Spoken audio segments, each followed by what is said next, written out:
গাজা অভিমুখে সাহায্যবাহী জাহাজে ইসরায়েলের হামলার প্রতিবাদে ইতালির রাজধানী রোমে গভীর রাতে তাৎক্ষণিক বিক্ষোভ মিছিলের ডাক দেয় বিভিন্ন বিশ্ববিদ্যালয়ের শিক্ষার্থীরা।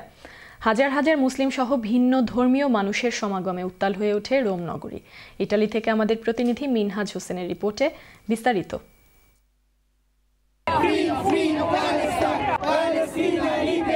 গাজা অভিমুখে সাহায্যবাহী জাহাজে ইসরায়েলের হামলার প্রতিবাদে ইতালি রাজধানী রোমে গভীর রাতে বিক্ষোভ মিছিল।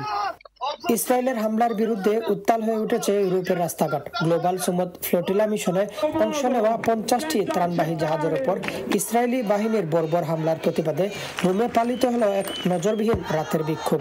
রোমের রাস্তায় হাজার হাজার মানুষের মিছিলে, হাতে ফিলিস্তিনের পতাকা, প্লেকার্ড, স্লোগানে মুখরিত free Palestine, stop the attack on humanity. প্রতিবাদকারীরা রোমের রিপাবলিকা স্কোয়ার থেকে শুরু করে শহরের গুরুত্বপূর্ণ সড়ক প্রদক্ষিণ শেষে টার্মিনি স্টেশনে এসে জমায়েত হন।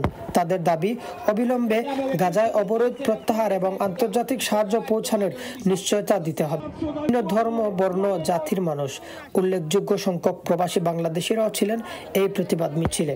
যেখানে মুসলিম দেশগুলো চুপ হয়ে আছে, সেখানে ভিন্ন ধর্মীয় দেশগুলো রাত্রে 1টা বাজে বের হয়ে আসছেন আন্দোলন করার জন্য ফ্রি প্যালেস্তিনি। আমরা চাই প্যালেস্তিনিকে ফ্রি করা হোক, ফিলিস্তিনকে স্বাধীন সার্বভৌমত্ব তাদের যে ফিরিয়ে দেওয়া হোক এবং যে সকল মানবাধিকার কর্মীরা কিন্তু রণতরী নিয়ে যাচ্ছে তাদেরকে সুন্দরভাবে যেন সেখানে পৌঁছাতে পারে সে ব্যবস্থা করে দেওয়া হোক। আমরা প্যালেস্তিনিদের পক্ষে আছি, যত রকমই বাধা আসুক আমরা প্যালেস্তিনিদের পক্ষে।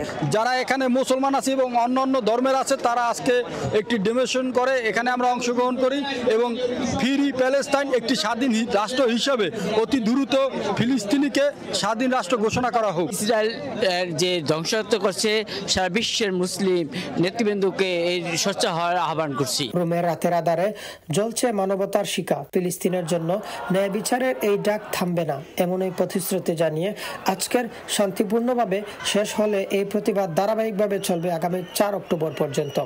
ইতালি থেকে Minhaj Hossain, channel S news.